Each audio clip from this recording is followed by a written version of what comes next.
તો અમદાવાદના ઉજાલા સર્કલ પાસે તહેવારોને લઈને વતન જવા માટે ભીડ જોવા મળી। તહેવાર ઉજવવા માટે વતન ભળી જતા લોકો, જો કે કેટલાક લોકોએ જોખમી પ્રવાસ કરતા પણ નજરે પડ્યા હતા।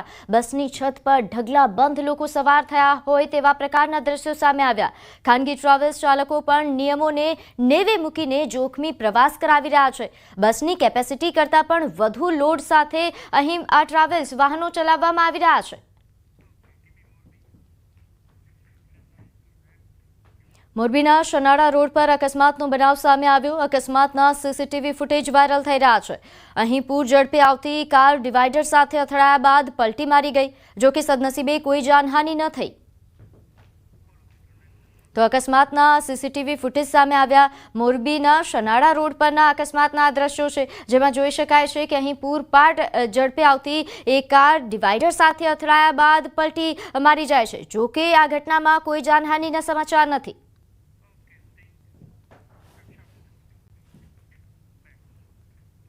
તો હવે વાત સ્નેહના બંધનની।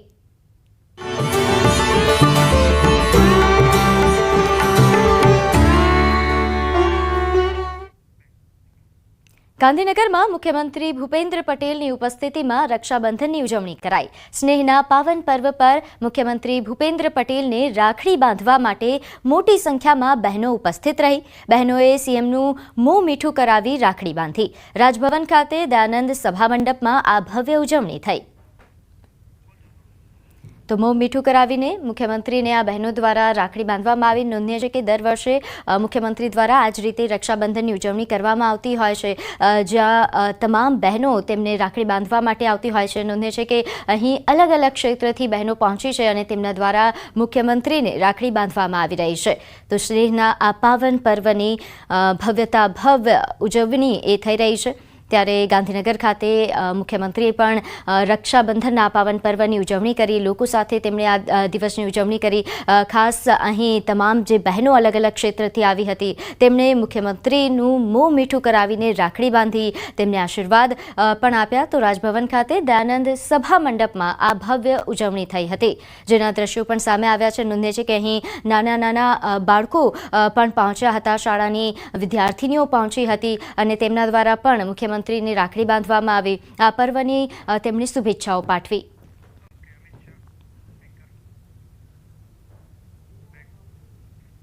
તો કેન્દ્રીય ગૃહમંત્રી અમિત શાહ આજથી 3 દિવસ ગુજરાતના પ્રવાસે છે।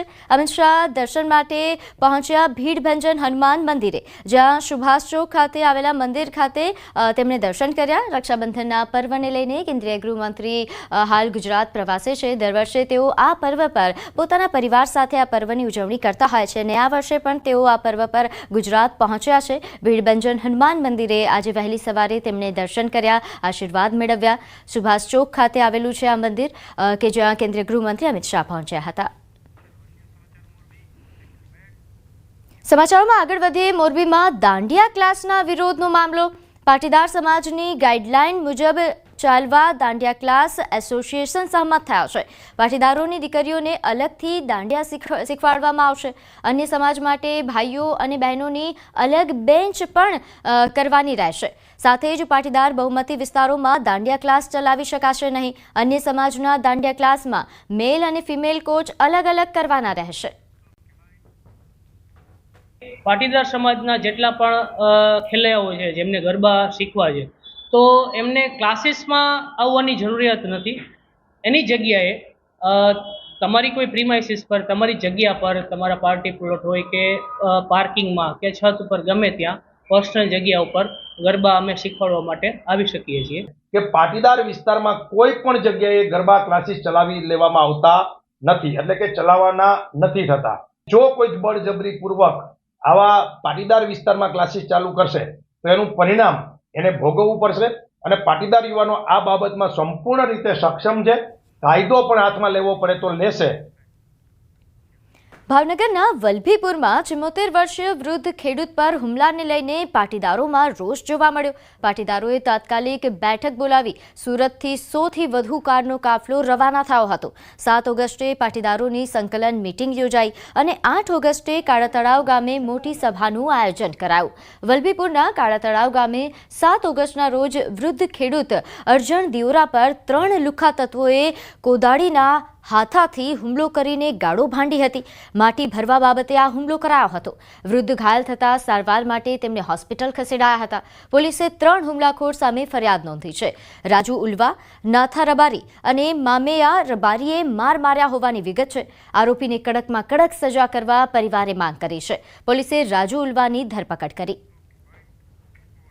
અમારા યુવાનો સુરત અને ધંધાર્થે બહાર હોય અને અત્યારે વડીલો જ ગામમાં રહ્યા હોય તો આ ઘટના ફરીવાર ન બને એની માટે ઉચ્ચ કક્ષાએ રજૂઆત કરવામાં આવે અને ઘટનામાં વારંવાર દૂરસંચાર થતો હોય તેથી અટકાવવામાં આવે એ માટે આજે આયોજન કરવામાં આવ્યું છે.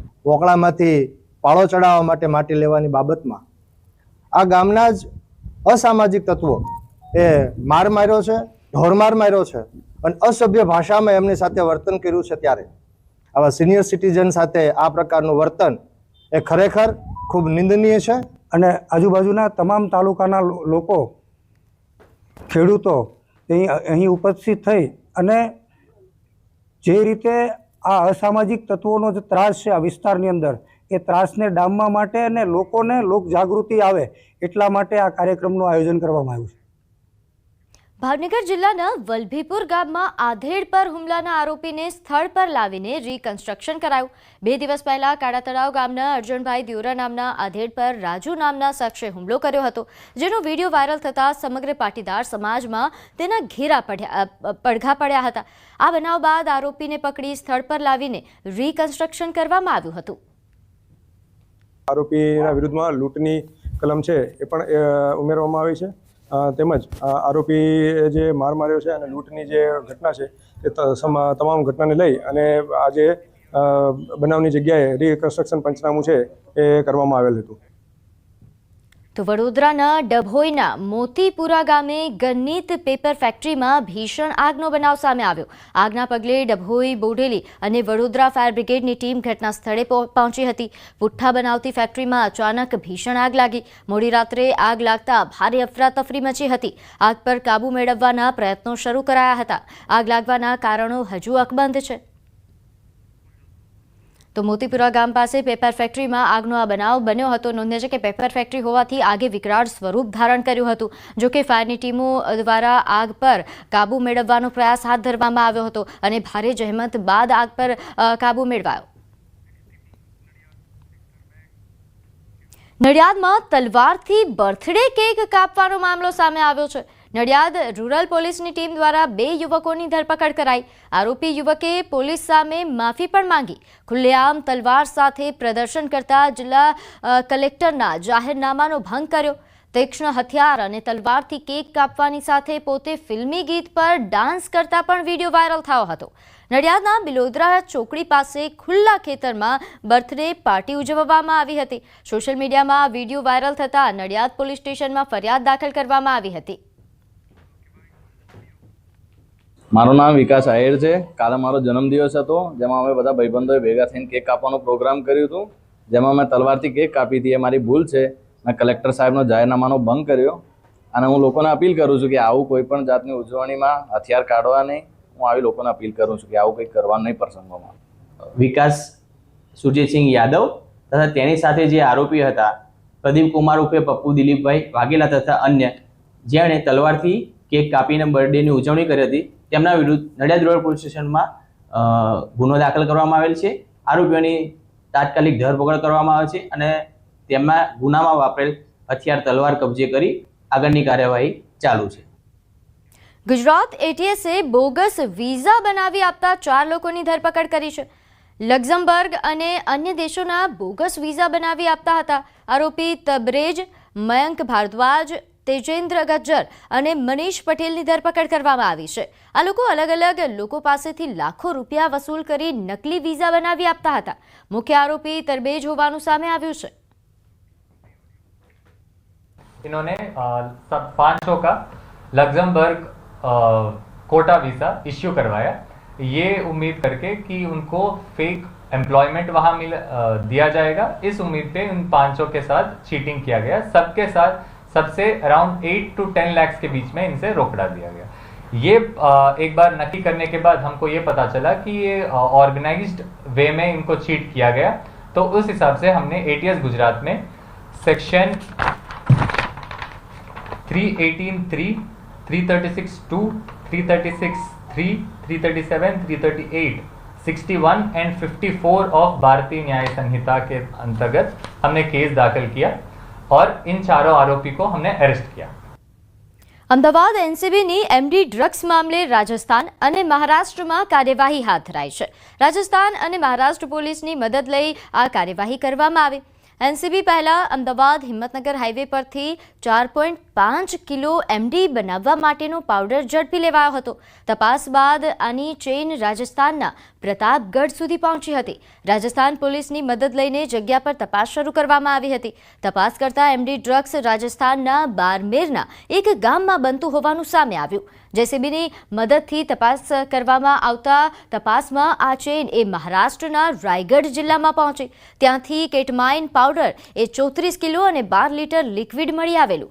સિદ્દીક ખાન મેવ રાજસ્થાનમાં ઓપરેટ કરતા હતા, તો બિરજુ શુક્લા અને અલી મોહમ્મદનું નામ પણ સામે આવતા એનસીબીએ આ મામલે વધુ તપાસ શરૂ કરી છે।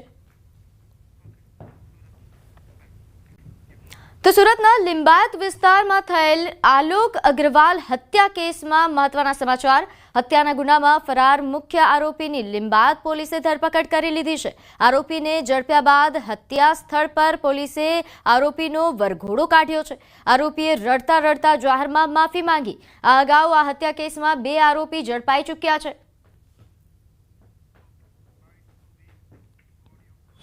3 વ્યક્તિઓ છે એ લોકોએ કબૂલાત કરી છે કે એની સાથે અન્ય એક વ્યક્તિ અશફાક ઉર્ફે કૌવા છે, એ કૌવાના કહેવાથી આ લોકોએ હત્યા નિપજાવી હતી।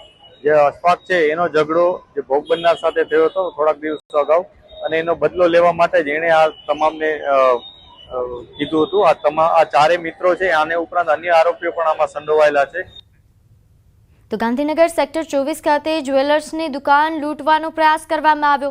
હરિઓમ જ્વેલર્સની દુકાન લૂંટવાનો પ્રયાસ થયો, જેના સમાચાર છે। 30 સપ્ટેમ્બર હરિઓમ જ્વેલર્સ ખાતે 2 વ્યક્તિ બુકાની ધારણ કરીને અહીં હાથમાં પિસ્તોલ બનાવીને લૂંટ કરવાનો પ્રયાસ કર્યો હતો। ગાંધીનગર પોલીસે ચોરી અને લૂંટને અંજામ આપનાર 4 લોકોની ધરપકડ કરી, જેમાંથી 6 માંથી 4ની ધરપકડ અને 2 આરોપીની શોધખોળ હજુ ચાલુ છે।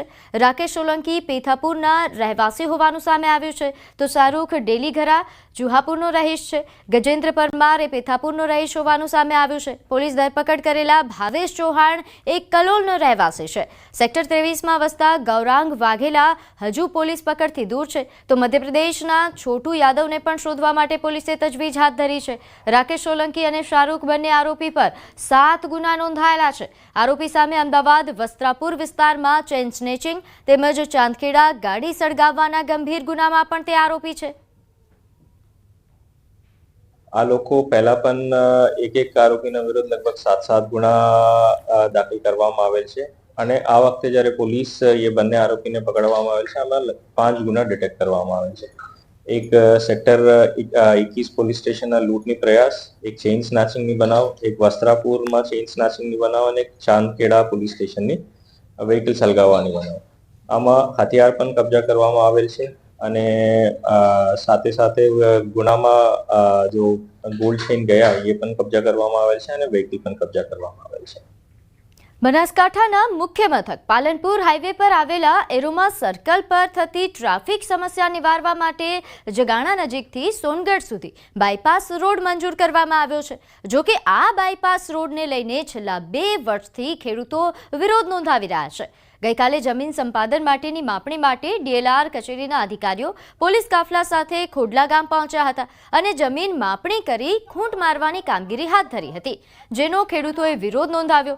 ખેડૂતોએ આક્રોશ વ્યક્ત કર્યો હતો કે બાયપાસ રોડનો અમારે કોઈ વિરોધ નથી। આ બાયપાસ રોડ 80 થી 100 મીટર પહોળો બનાવવામાં આવનાર છે, જેને લઈને ખેડૂતો વિરોધ નોંધાવી રહ્યા છે। કેટલાકે પાણીના બોર નીકળી જતા પાણી વિના બનવાની ભીતિ પણ વ્યક્ત કરી છે। ખેડૂતોની માંગ છે કે રોડની પહોળાઈ ઘટાડવામાં આવે। ખેડૂતોને પૂછવા નથી રહેતા. ખેડૂતો ના કહે તો આ મોટા અધિકારીઓ છે ને એ માફ કરે છે. કોઈ ખેડૂતનું અભતા જ નહીં. મારી જમીન 7 વીઘા જાય છે, જમીન રહેતી જ નથી. શું કહેશો, કેવું વળતર માંગો છો? મારે બજારના ભાવે વળતર જોઈએ તો અમે જો બીજા જગ્યા લઈ ગયે. અંબાજી આદિજાતિના વિદ્યાર્થીઓના જાતિના દાખલાઓનો મામલો સામે આવ્યો છે. વિસંગતતાને લઈને દાંતા એમએલએ સહિત આદિવાસી લોકો દ્વારા વિરોધ પ્રદર્શન કરાયું. જિલ્લા પ્રભારી મંત્રી બળવંતસિંહને આવેદન આપ્યું છે. ધારાસભ્ય અને સમર્થકોએ રોડ પર ચક્કાજામ કર્યો. આદિવાસી વિદ્યાર્થીઓને જાતિના દાખલાઓને લઈને આ વિરોધ ચાલી રહ્યો છે. આદિવાસી લોકો પાસેથી 1950ના પુરાવા માંગવામાં આવે છે. દાખલા ન મળતા અનેક આદિવાસી વિદ્યાર્થીઓ નોકરીથી વંચિત છે. સરકાર વિરોધી સૂત્રોચ્ચાર સાથે રોડ પર તેમના દ્વારા વિરોધ દર્શાવવા ચક્કાજામ કરવામાં આવ્યો. તાજેતરની અંદર સરકારે 1950ના જે પુરાવા માંગવામાં આવ્યા છે એ પુરાવા ગામડાના બેઠેલા આદિજાતિના જે વસ્તી છે એમના પાસે પુરાવા થઈ શકે નહીં, હાજર હોઈ બી ના શકે. દાખલા નહીં મળશે તો સમગ્ર આદિવાસી દીકરીઓ જે ભણી રહ્યા છે ને એમને મહાન મોટું નુકસાન થઈ રહ્યું છે. આદિજાતિ દાખલા સિવાય કોઈ પણ જગ્યા ચાલતું નહીં. તો આણંદ જિલ્લાના ખંભાત પાલિકાની સામાન્ય સભામાં ઝપાઝપી થતા પોલીસ ફરિયાદ નોંધાઈ. ગતરોજ યોજાયેલી સામાન્ય સભામાં શાસક અને વિરોધ પક્ષ વચ્ચે મારામારી થઈ હતી. પાલિકામાંથી ભાજપ અને અપક્ષના 8 કાઉન્સિલરોના રાજીનામા વિવાદમાં હાઈકોર્ટે સ્ટે આપ્યો. જો કે આ મુદ્દે પાલિકાના ભાજપ અને કોંગ્રેસના કાઉન્સિલરો વચ્ચે ઝપાઝપી થઈ હતી, જે મામલે ચીફ ઓફિસરે વિરોધ પક્ષના 4 સભ્યો સામે ફરિયાદ નોંધાવી છે. ખંભાતના પ્રાણ પ્રશ્નો માટે અમારે છેલ્લા શ્વાસ સુધી લડવું પડશે, તો અમે છેલ્લા શ્વાસ સુધી લડીશું. અમે આવા ગતકડાથી જરાય અમને ડર લાગતો નથી. સીઓ સાહેબ ફક્ત ને ફક્ત ખંભાત નગરપાલિકામાં વિપક્ષ સામે ફરિયાદ કરવા જ આવે છે. એ ક્યારેય પણ ખંભાતમાં દેખાતા નથી. પ્રજાના પ્રાણ પ્રશ્નો ઉકેલવામાં એમને જરાય રસ નથી. નગરપાલિકાના જે સભ્યો છે નીતિનભાઈ બ્રહ્મભટ્ટ, ચંદુભાઈ કડિયા, ઇફ્તેખાર યમની અને હંસાબેન રાણા, આ 4 જણાએ એમને ત્યાં હોલમાંથી બહાર જવા નહીં દીધા અને એમની સાથે ઝપાઝપી કરી. અને જે હંસાબેન રાણા છે એમણે એમના શર્ટનું બટન પણ તોડી નાખેલું અને આ રીતે એક અશોભનીય કૃત્ય કરી અને એમને સરકારી કાયદેસરની ફરજ કરતા એમને અટકાવેલા. તો ભરૂચમાં વિદ્યુત કામદાર સંઘે યુવરાજસિંહનો ઉગ્ર વિરોધ કર્યો. તાજેતરમાં યુવરાજસિંહે જેટકો કંપનીમાં ભરતી પ્રક્રિયાને લઈને આક્ષેપ કર્યા હતા. ભરતી પ્રક્રિયામાં ગેરરીતિને લઈને આરોપ કર્યા. ત્યારે આ આક્ષેપો સામે વિદ્યુત કામદાર સંઘના પ્રતિનિધિ મંડળે કલેક્ટરને આવેદનપત્ર પાઠવી વિરોધ કર્યો. 5-5 લાખ રૂપિયાની આમાં ગોબાચારી થઈ છે એવા એમના દ્વારા પાયા વિહોણા તથ્ય પુરાવા વગરના કોઈ પણ જાતના પુરાવા વગર એમના દ્વારા આક્ષેપ કરવામાં આવેલા છે. અમારું યુનિયન આખા ગુજરાતમાં ઉર્જા વિભાગમાં 50,000 કર્મચારીમાંથી 35,000 કર્મચારીઓની સભ્ય સંખ્યા ધરાવતું સૌથી મોટું એક જ કંપનીનું ટ્રેડ યુનિયન છે. આ યુનિયન પર આ રીતે આક્ષેપ કરાવ્યો અને લાંછન લગાડ્યું છે તે અમે કોઈ પણ સંજોગોમાં સહી નહીં લઈએ. યુવરાજસિંહ પાસે જો આના પુરાવા હોય તો એ જાહેર કરે. હવે નજર કરીશું ટોપ 3 હેડલાઇન્સ પર. 15 થી 21 ઓગસ્ટમાં વધી શકે છે વરસાદનું જોર. તહેવારોમાં ખાનગી ટ્રાવેલ્સ ચાલકો બન્યા બેફામ. અમિત શાહ આજથી 3 દિવસ ગુજરાત પ્રવાસે.